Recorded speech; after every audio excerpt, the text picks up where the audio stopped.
Hoje é 27 de outubro de 2019.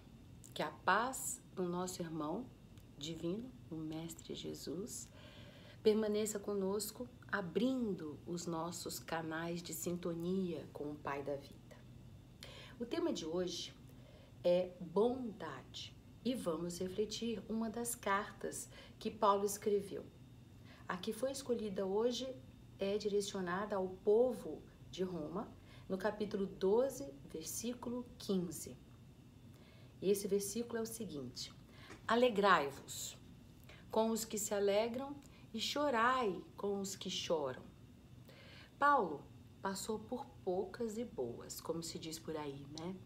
Mas a sua bondade transcendia os obstáculos. Ele escreveu o nome de Jesus por onde ele passou, muitas vezes, amigos, com a tinta do próprio sangue, mas com a caneta, com a pena, né, do amor. E Paulo buscou o exemplo do mestre e transcreveu aí nas suas cartas todo o ensinamento dele, mas principalmente o convite maior do Mestre Jesus, nos incentivando sempre a não fugir do mal, mas converter este mal no bem. Essa que é a verdade. Esse capítulo 12, ele é sobre as virtudes. É lindo esse capítulo na Bíblia, vale a pena a gente dar uma lidinha, né? E exatamente isso, o capítulo vem falando sobre isso e ele convida, nos incentiva justamente a não fugir do mal, mas convertê-lo no bem. A não amaldiçoar, por exemplo, a preguiça, mas transformar essa preguiça em trabalho. A não julgar aqueles que erram, mas a ensiná-los a acertar através do exemplo. Veja bem, não é só com as palavras. O ato fala mais alto do que as próprias palavras, né? Enfim, são todos convites para nós exercermos a bondade, né? Então, a nossa reflexão de hoje visa despertar, agitar os nossos corações para que a gente saia hoje juntos, né? Cada um a seu modo, da sua maneira particular, canalizando o seu melhor, os seus melhores esforços para que a gente possa direcioná-los em benefício aos nossos semelhantes, que nada mais são, queridos, irmãos que seguem em paralelo, porém juntinhos, né, no caminho da sua própria evolução. Evolução é essa moral, espiritual e também intelectual. Então, são três tipos de evolução que faz com que nós possamos progredir, né? Então, vamos lá. Alegrai-vos com os que se alegram e chorai com os que choram. Parece simples, né? Mas não é. Não é tão simples como tu parece. O livro Palavras de Vida Eterna, de Emmanuel, através das mãos de Chico Xavier, no capítulo 92 especificamente, ele faz uma afirmação até forte. Mas é bom essas afirmações, às vezes, de Emmanuel, certeiras assim, para que a gente saia do processo de ilusão de nós mesmos. Para que a gente não ache que a gente é uma coisa sem realmente ser. Então, é um convite forte, mas é um convite para nós refletirmos, certo? Então, abre aspas. Realmente, diz ele, na Terra, é mais fácil chorar com os que choram. É verdade, vamos parar aí, né? Ele diz assim, que em muitas circunstâncias, mágoas alheias servem de consolação para as nossas mágoas. Puxa, não devia ser assim, né? Mas é, gente, é verdade. Vamos pegar um exemplo. Uma pessoa sofreu uma mágoa forte de algum ente familiar ou de outra pessoa faz tempo. Guarda essa mágoa no coração, esse peso, caminha por toda a vida de uma maneira sombria, com passos, né, pesados, por conta dessa mágoa. Um dia, a vida, né, lhe mostra alguém com uma mágoa maior e ela se consola. É isso que o Emmanuel quer dizer. né? Infelizmente, a gente se consola com a mágoa do outro, né? Diante, por exemplo, de um desastre, continua o Emmanuel nesse livro, pensamos, ai, esses tsunamis, enchentes, terremotos, perdeu tudo, né? A gente olha aquilo na televisão ou no Face, ou seja onde for, os nossos olhos choram, o nosso coração sente, graças a Deus que a gente consegue sofrer, sensibilizar com tudo isso, né? Isso faz lembrar que Jesus trouxe o fermento do amor há 2019 anos atrás. Esse fermento já está mexendo de dentro para fora na humanidade, né? Que ele age de dentro para fora, né? O fermento é colocado, como ele mesmo diz, né, na parábola do fermento, um bocadinho numa massa, dentro da massa. E aí ela passa a noite inteira, aquela massa, né, fermentando, a gente sabe disso. Então, exatamente, criançamente que esse fermento do amor vem agindo de dentro para fora na humanidade, no coração de todos nós, já possibilitando com que nós consigamos nos sensibilizar com o desastre, com as dificuldades do próximo, né? Porém, ele diz uma coisa, lá no nosso inconsciente, lá na nossa mente, muitas vezes, passa aquele pensamentozinho assim, palavras de Emmanuel, entre aspas, fomos agraciados por Deus por não ter ocorrido com a gente. A gente pensa assim, passa uma ambulância, tem uma história assim, que a mulher escutou a ambulância tocar e ela apertou o coração, ligou para a filha, você está bem? Ligou para o filho, está bem na escola? Ligou para o marido, graças a Deus não é comigo, meus filhos estão bem, né? A gente precisa um dia olhar que a humanidade toda é nossa família, né? Que a dor do outro é a nossa dor. Que, como diz Humberto Holden no livro O Caminho da Felicidade, ele diz assim, ninguém pode ser feliz enquanto não girar em torno da felicidade do outro. Enquanto não olhar além do seu próprio umbigo, como diz ele, né? Então, ainda estamos no caminho de progresso, né, na humanidade toda, mas ainda estamos no início, dando os primeiros passos, né, de amor, de fraternidade, de solidariedade, de generosidade, né, de compaixão. Pois é, mas isso que o Emmanuel diz. Nós choramos com a dor do outro, mas muitas vezes falamos assim, ai, graças a Deus que não é meu karma, né, coitado, tal. Mas lá no fundo a gente se sente feliz que não é com a gente, né?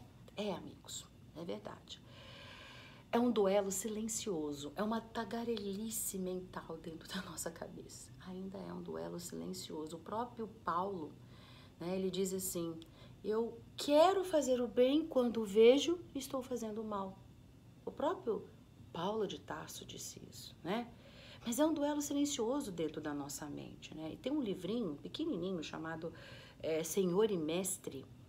O irmão José, através do Carlos Bacelli, diz assim, abre aspas, ainda bem que não falamos tudo o que pensamos e nem escutamos o que os outros mentalizam. Pois é. Diante de situações difíceis, continua lá Emmanuel naquele livro do Palavras de Vida Eterna, em que os outros se encontram, às vezes a gente até se coloca numa posição superior, aconselhando a ter paciência. Aí abre aspas aqui eu, né? Muitas vezes a gente manda o outro ter paciência com algo tão difícil e nós não temos essa tal da paciência que nós aconselhamos com coisas bem menores, né? Pois é. Deixando o livro um pouco à parte, vamos raciocinar aqui juntos. O que está faltando em tudo isso? A empatia, a palavra é essa. Empatia, isso que falta. Você sabe qual é o significado da palavra empatia? Você sabe? Vou ler aqui. É a capacidade psicológica para sentir o que sentiria uma outra pessoa caso você estivesse na mesma situação vivenciada por ela. Continua. Consiste em tentar compreender os sentimentos, as emoções, procurando experimentar de uma forma objetiva e racional o que sente o outro indivíduo. Mas veja bem, com a bagagem do outro indivíduo e não com a nossa bagagem, né? Com o nosso tipo de vida, com todas as aquisições que nós tivemos. Às vezes nós podemos olhar um problema, uma situação de uma maneira diferente do outro. Então, compreender o outro segundo a bagagem dele, segundo tudo aquilo que ofereceu, foi oferecido para ele, para chegar até aquele momento, né? A empatia leva as pessoas, nos diz, né, o significado ainda, a ajudarem umas às outras. Está intimamente ligada ao altruísmo. O altruísmo é quando a gente sai da gente em direção ao próximo, quando a gente deixa os nossos problemas e vai resolver o problema do outro, né? Isso é muito importante. Amor, interesse pelo próximo, tudo isso é empatia. A capacidade de ajudar aumenta quando nós temos empatia. Qualquer indivíduo consegue sentir a dor ou o sofrimento do outro ao se colocar no seu lugar. Isso desperta a vontade de ajudar, de agir segundo os princípios morais daquela pessoa, né? Mas o Emmanuel, nesse livro do Palavras de Vida Eterna, ele chama atenção que é mais fácil a gente chorar com o que os outros choram do que a gente se alegrar com o que os outros se alegram sem sentir qualquer pontinha de inveja. Infelizmente é, gente. Infelizmente é. Você está lá trabalhando com uma empresa, aí você está pleiteando aquele lugar, aquela promoção, e de repente o que acontece? Vem alguém do nada e pega aquele lugar. Você se sente feliz, contente? Não. Você tem... Por que não eu? Que injustiça. Por que ele escolheu fulano, não escolheu a mim? Ou acontece o teu vizinho vai lá e compra aquele carro que você tanto deseja. Aí você pensa, puxa, ele conseguiu. Ou você tá lá no seu trabalho, na sua escola, você conhece seus amigos e tal, e aí você fala assim, nossa, eu estudei pra caramba. E aí eu tiro lá 7, aquele cara não estuda nada, tirou 9. Não é verdade? Ou até você tá lá, né, no seu trabalho, fazendo um trabalho de escola ou na faculdade, de grupo, aí vem aquela pessoa, põe só um nome. Aí chega depois, no futuro, você fala, nossa, ela tem um emprego maravilhoso, ganha super bem. Eu alisei, como dizia minha avó, o banco da faculdade, né? Estudei pra caramba, fiz tal coisa, tal isso, mas olha só, ela que não fazia nada, tá lá. Então são coisas, né, que ainda, infelizmente, amigos, a gente... Por isso que ele diz, é mais fácil chorar com que os outros choram do que se alegrar com que os outros alegram. A gente só se alegra de verdade, sem nenhum pontinho de inveja, eu acredito eu, né, com as aquisições dos próprios filhos, né? Quando um filho ganha pode comprar um carro, é promovido, consegue fazer uma viagem, compra o seu lar, um apartamento, uma casa... Aí a gente fica extremamente feliz sem uma pontinha de inveja, né? Mas a gente não sabe até dentro do nosso inconsciente, puxa, mas tão cedo, né? A pessoa já tem essa condição financeira, eu camelei, lutei para chegar até aí. Você vê, essas situações, amigos, estão lá. Por isso que ele diz que é muito difícil se alegrar com a alegria do outro sem uma pontinha de inveja. Diz ele, o Emmanuel, que é preciso trazermos suficiente amor puro no coração. E a gente ainda não está vivenciando o amor puro. A gente ainda vivencia, estamos a caminho desse amor puro, vivenciando vários tipos de amores, até que nós possamos vivenciar esse amor, né, puro, ágape, né? Por isso, eu trouxe aqui uma reflexão sobre o poder do pensamento, né? Para que a gente não fique disparando aí dardos mentais na direção daqueles que caminham conosco ou que momentaneamente estão atravessando o caminho das nossas vidas, tá? Eu fui buscar lá, nas décadas de 60 e 70, a parapsicologia irrompeu em meios acadêmicos nos Estados Unidos, na Europa e na União Soviética, na antiga União Soviética. Chegou a ser mesmo um tsunami de renovação.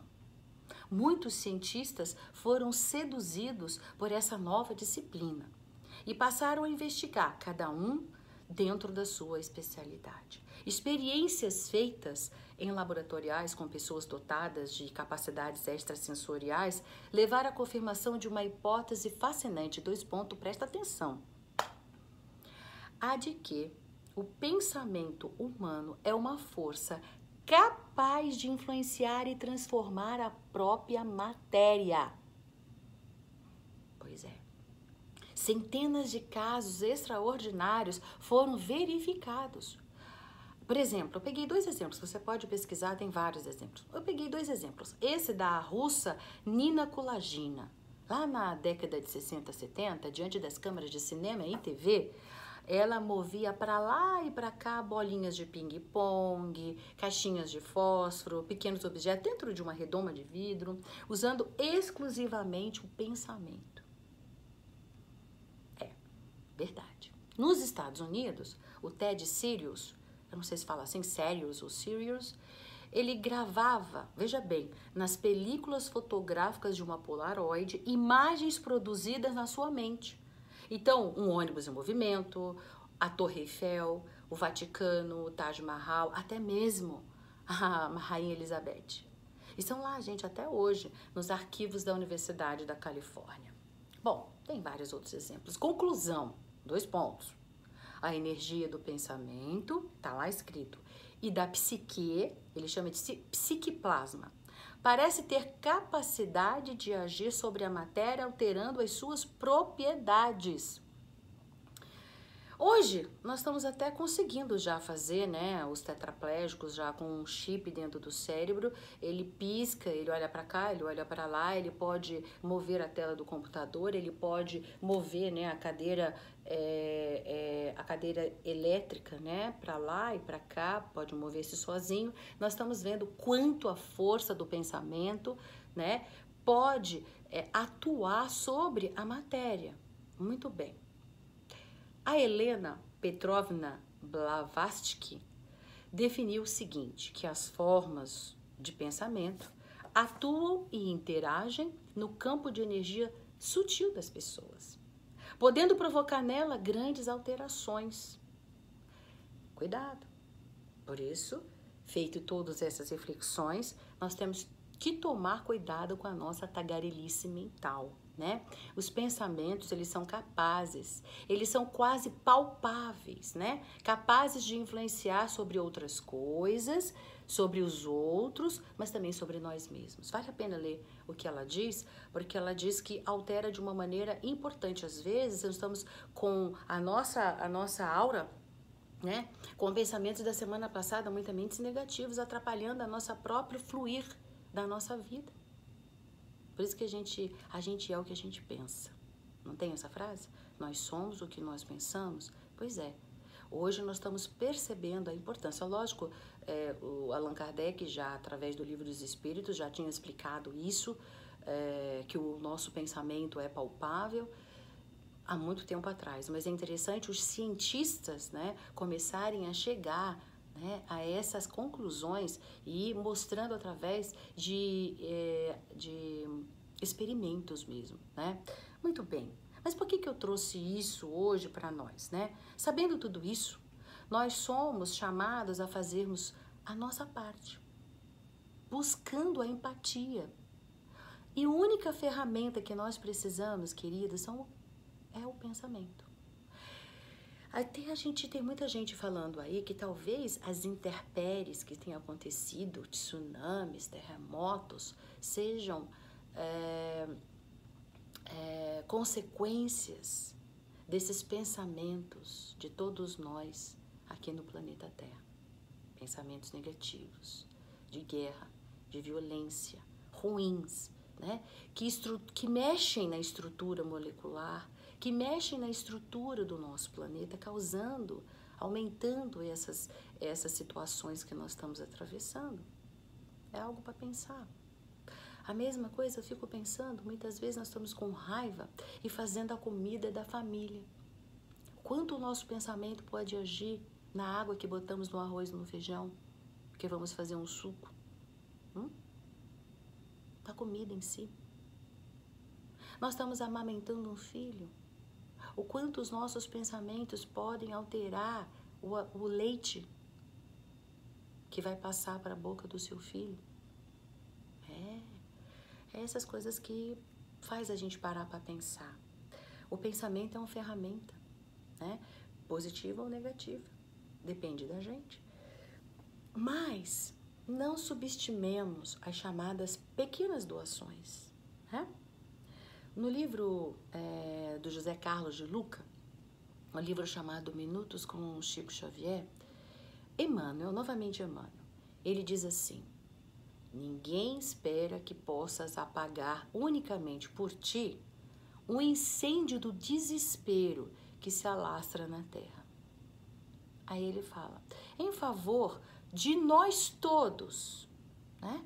Oferece o teu jarro de água fria, né? Ninguém pode apagar todas essas situações. E ele continua na sua reflexão. Epidemias, muitas epidemias podem ser, né? Já estão vendo que talvez nós estamos abrindo, né? Com os nossos pensamentos sombrios, nossos sentimentos, a formação, a mutação de vírus e de bactérias que não conseguem responder a certos medicamentos que até hoje nós descobrimos, né? Dizem até que nós temos poucos antibióticos, não foram feitos novos antibióticos, só mudaram os nomes. Corrupção, guerras, fome, violência, continua ele.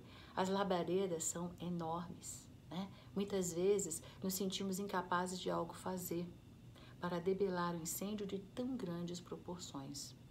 Por certo, queridos, não podemos, diz o Emmanuel, mesmo sozinhos lidar com problemas tão graves e complexos, e por isso que os anjos do céu, a espiritualidade, nos pede que cada um jogue o seu jarro de água fria, né? Se todos nós dispusermos a isso, não haverá fogo se alastrando no planeta. Se cada um de nós não se omitisse naquilo que nos é possível realizar, não estaríamos passando por tantos dissabores. Tudo isso palavra lá do José Carlos de Luca, tá? E ele fala uma frase belíssima.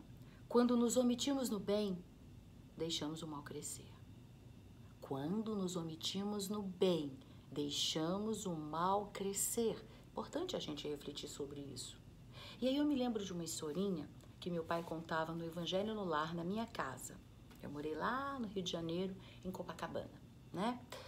E dizia assim, o nome da historinha era O Passarinho e o Incêndio. Então ele dizia que o bem-te-vi, né, estava acontecendo um incêndio enorme na floresta, e o bem-te-vi ia até um lago, enchia o seu biquinho com umas gotinhas, ia até lá o incêndio e jogava, né, as gotinhas sobre aquelas labaredas enormes.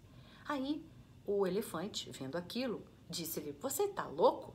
Né? Acredita que essa simples gota pode apagar um incêndio tão grande?